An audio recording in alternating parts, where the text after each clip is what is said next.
Hi friends, ഇന്നത്തെ എൻ്റെ recipe നല്ലൊരു ചിക്കൻ കറിയാണ്. നമ്മുടെ വറുത്ത കോഴി വെച്ച് ചിക്കൻ കറി ഉണ്ടാക്കുന്നതാണേ. അപ്പം നമുക്ക് നോക്കിയാലോ. ഞാൻ ചിക്കൻ വറുത്തിട്ടാണ് ചിക്കൻ കറി തയ്യാറാക്കുന്നത്. അതിന് നമുക്ക് ആദ്യം ചിക്കൻ ഒന്ന് മാരിനേറ്റ് ചെയ്യണം. അതിനായിട്ട് ഞാനിവിടെ മുളക് പൊടി ഒരു 1 ടേബിൾ സ്പൂൺ, മഞ്ഞൾപ്പൊടി ഒരു 1/4 ടീസ്പൂൺ, കുരുമുളക് പൊടി 1/2 ടീസ്പൂൺ, പിന്നെ ആവശ്യത്തിനുള്ള ഉപ്പ്, പിന്നെ ഒരു 1 ടേബിൾ സ്പൂൺ ലെമൺ ജ്യൂസ്. ഇനി നമുക്ക് നന്നായിട്ടൊന്ന് മിക്സ് ചെയ്തിട്ട് നമുക്കൊരു ഒരു മണിക്കൂർ നമുക്ക് റെസ്റ്റ് ചെയ്യാൻ വയ്ക്കാം. എന്നിട്ട് നമുക്ക് ഇതൊന്ന് ഫ്രൈ ചെയ്തെടുക്കണം. ഞാനിവിടെ ഒരു പാൻ അടുപ്പത്ത് വെച്ചിട്ട് അതിലേക്ക് ഞാൻ കുറച്ച് എണ്ണ ഒഴിച്ച് കൊടുക്കുന്നുണ്ട്. നമുക്ക് ഈ ചിക്കൻ ഒന്ന് ഫ്രൈ ചെയ്തെടുക്കാം.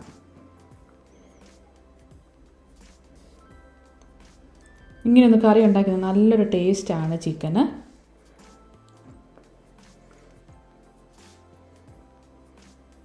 ചിക്കനൊന്ന് നമുക്ക് ഫ്രൈ ചെയ്യാം. ഇനി നമുക്കിതൊന്ന് തിരിച്ചിട്ട് കൊടുക്കണം.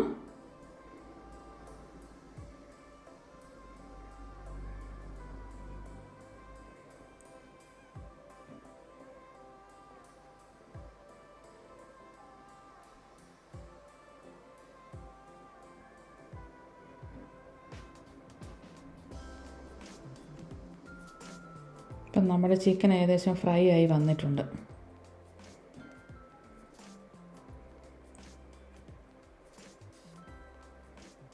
ഞാനിത് ഇവിടെ എടുത്തിരിക്കുന്ന ചിക്കന് 1 കിലോ ചിക്കനാണ് എടുത്തിരിക്കുന്നത്.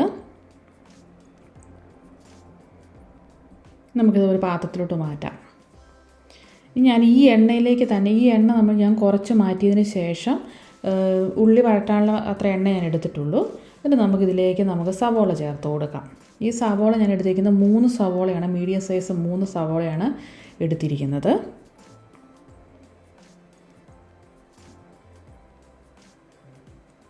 പിന്നെ നമ്മൾ ഇതിലേക്ക് ചേർത്ത് കൊടുക്കുന്നത് ഇഞ്ചി, വെളുത്തുള്ളി, പച്ചമുളക്. ഇഞ്ചി ഒരു 20 ഗ്രാം, അതായത് ഒരു വലിയ കഷ്ണം ഇഞ്ചി, പിന്നെ വെളുത്തുള്ളി ഒരു 8-10 അല്ലി, പിന്നെ പച്ചമുളക് ഒരു 4-5 എണ്ണം.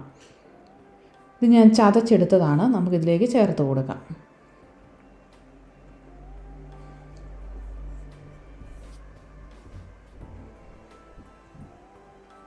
നമുക്ക് ഈ ഉള്ളി, ഇഞ്ചി, വെളുത്തുള്ളി എല്ലാം നന്നായിട്ടൊന്ന് വേവിച്ചെടുക്കണം. അതിന് പച്ചമണമൊക്കെ നന്നായിട്ടൊന്ന് മാറണം. പിന്നെ നമുക്കിതിലേക്ക് ആവശ്യമുള്ള ഉപ്പ് ചേർത്ത് കൊടുക്കാം. ഒന്ന് മിക്സ് ചെയ്യാം.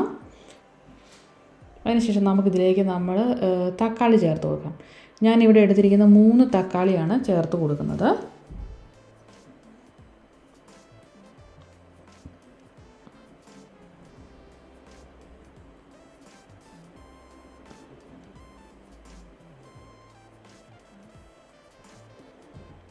നല്ലതുപോലെ ഒന്ന് മിക്സ് ചെയ്തിട്ട് നമുക്ക് മൂടി വെച്ച് നമുക്ക് തക്കാളി ഒന്ന് വേവിച്ചെടുക്കണം.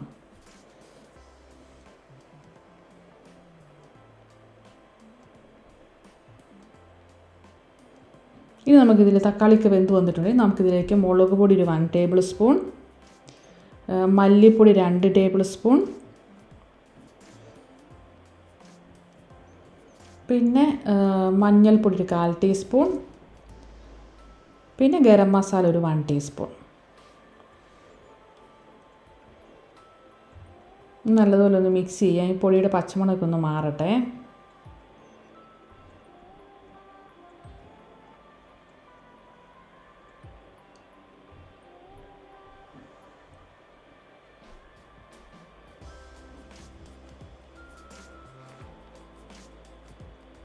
ഇപ്പോൾ ഏകദേശം പച്ചമണമൊക്കെ മാറിയിട്ടുണ്ട്. നമുക്കിതിലേക്ക് ഇനി കുറച്ച് മല്ലിയില ചേർത്ത് കൊടുക്കാം. പുതിനയില ഇഷ്ടമുള്ളവർക്ക്, മിൻറ്റ് ലീവ്സ് ഇഷ്ടമുള്ളവർക്ക് ചേർത്ത് കൊടുക്കുക, ഇല്ലാത്തവർക്ക് ചേർക്കണ്ട. ഞാനിവിടെ 2ഉം ചേർക്കുന്നുണ്ട്.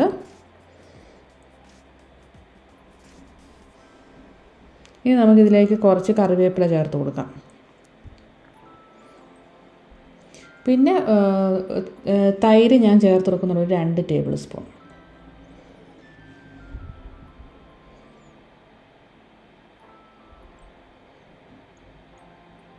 ഇനി ചെറു തീയിൽ നമുക്കിതൊന്ന്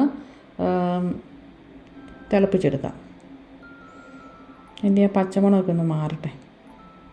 ഇനി നമുക്കിതിലേക്ക് നമ്മൾ ഫ്രൈ ചെയ്ത് വെച്ചിരിക്കുന്ന ചിക്കൻ നമുക്കിതിലേക്ക് ചേർത്ത് കൊടുക്കാം. ഈ സമയത്ത് ഗ്രേവി ഒത്തിരി കുറുകി വേണ്ടാത്തവർക്ക്, ചാറ് ഇച്ചിരി ഏറെ വേണ്ടവർക്ക് നമുക്കിതിലേക്ക് ഈ സമയം ഇച്ചിരി ചൂടുവെള്ളം ചേർത്ത് കൊടുക്കാം. ഞാനിവിടെ ഒന്നും ചേർക്കുന്നില്ല. നമുക്ക് ചപ്പാത്തിക്കും അപ്പത്തിനൊക്കെ കഴിക്കാൻ നല്ലൊരു ചിക്കൻ കറിയാണിത്. അതുപോലെ നെയ്ച്ചോറിന് കഴിക്കാൻ നല്ല അടിപൊളിയാണ് ഈ ചിക്കൻ കറി.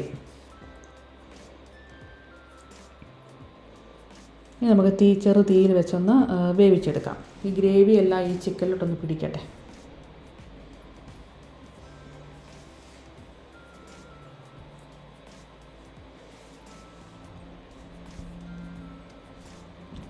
ഇളക്കിയിട്ട് കൊടുക്കണം. ഒരു 10 മിനിറ്റ് ഇരുന്നാൽ മതി. നോക്കിയേ, അപ്പോൾ എണ്ണയൊക്കെ തെളിയാൻ തുടങ്ങി. അങ്ങനെ നമ്മുടെ ചിക്കൻ കറി ഇവിടെ റെഡി ആയിട്ടുണ്ട്. നമ്മൾ ഫ്രൈ ചെയ്ത ചിക്കൻ വെച്ചിട്ടാണ് നമ്മൾ ഈ കറി ഉണ്ടാക്കിയിരിക്കുന്നത്. ചപ്പാത്തിക്ക്, അപ്പത്തിന്, പൊറോട്ടയ്ക്ക് നല്ലൊരു ചിക്കൻ കറിയാണ്. അതുപോലെ നെയ്ച്ചോറിനെല്ലാം. അപ്പോൾ എല്ലാവരും ഇത് ട്രൈ ചെയ്ത് നോക്കണേ. ട്രൈ ചെയ്ത് നോക്കിയിട്ട് അഭിപ്രായങ്ങൾ കമൻറ്റ് ബോക്സിൽ അറിയിക്കണേ.